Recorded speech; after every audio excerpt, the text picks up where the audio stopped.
Hello and welcome to Miss Sarah's 10th grade English class. I'm Miss Sarah and this is my lit review. Do you know what it means to be innocent? Do you know what it means to lose your innocence? Have you experienced things that not many of your peers have had to experience? You may have experienced the loss of childhood innocence. This month we will be reading about 3 different groups of children that experience a loss of childhood innocence by being forced into adult roles. They make adult decisions, have adult responsibilities, face adult situations, and all around grow up at a very young age.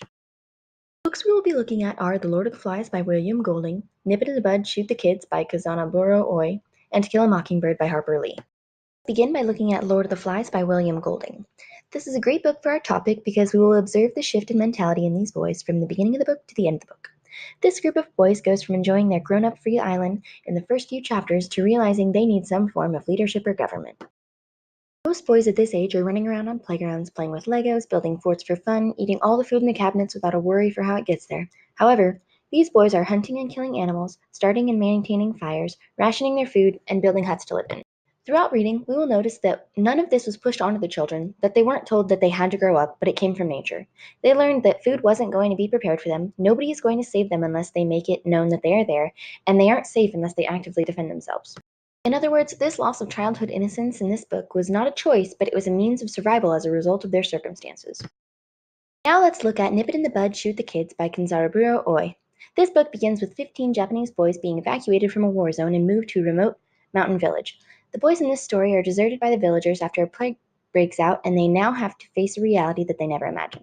With a similar scheme to Lord of the Flies, this book depicts the loss of childhood innocence when these boys begin scavenging for food, having to find shelter for themselves, encountering dead bodies, and burning buildings and bodies to avoid the spread of the plague.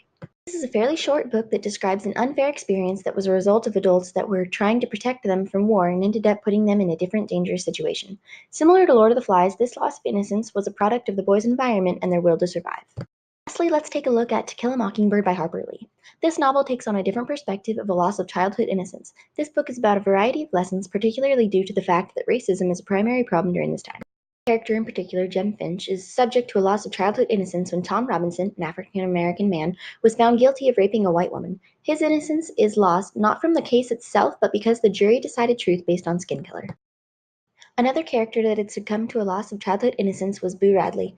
He was considered a prisoner in his own home and lived as such when he was only a child. This resulted in an abnormal childhood and the unfortunate reality that called for an adult perspective and attitude. All these 3 books offer a great depiction of what it means to lose your innocence.